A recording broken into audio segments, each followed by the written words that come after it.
Analyst interview में एक और क्वेश्चन पूछा जाता है कि सैडेस्ट मोमेंट क्या है, और मतलब इस तरह का क्वेश्चन है सैडेस्ट मोमेंट से रिलेटेड। तो बहुत बच्चे मतलब इसमें भी कुछ फालतू फालतू आंसर देने लग जाते हैं कि ब्रेकअप हो गया था, ये सबसे सैडेस्ट मोमेंट था, कुछ गुम हो गया, कुछ तोड़ दिए, ये सब सैडेस्ट मोमेंट था, किसी का डेथ हो गया वो सैडेस्ट मोमेंट था। तो हम तो हमेशा ये चीज बोलेंगे कि डेथ ये सब चीज को कभी सैडेस्ट मोमेंट में नहीं लाते हैं, ठीक है ना। जैसे हम हैप्पीएस्ट मोमेंट में बोले थे, वैसे ही तुम इस सैडेस्ट मोमेंट में भी कुछ ऐसा ही करो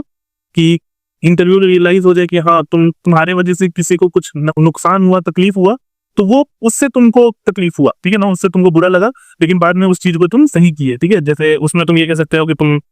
मतलब स्कूल में तुम फेल हो गए किसी चीज में, या फिर कुछ हुआ जिसकी वजह से तुम्हारे पेरेंट्स को बुला के, तुम्हारे पेरेंट्स के साथ मतलब पेरेंट्स को स्कूल में बुलाया गया तो ह्यूमिलिएट हुए, तो उसके वजह से वो तुम्हारे लिए बहुत सैडेस्ट मोमेंट था, जिसकी वजह से तुम आगे कभी भी उन सब चीजों को करने से अवॉइड किए, ठीक है। तो ये सब सैडेस्ट मोमेंट अच्छा है। तुम ये कह सकते हो कि किसी गेम्स में या किसी चीज में तुम्हारे वजह से तुम्हारी टीम हार गई, तो तुमको रिग्रेट है उस चीज का कि तुम्हारी वजह से किसी दूसरे को नुकसान हुआ, तो ये सैडेस्ट मोमेंट है। तो ये सब छोटी छोटी चीजें हैं जो कि इंटरव्यू पे इंप्रेशन बनाएगी कि हाँ तुम दूसरे को खुश करके खुश हो रहे हो, दूसरे को दुख देके दुखी हो रहे हो, तो ये एक अच्छा मतलब अच्छे इंसान की निशानी है, ठीक है।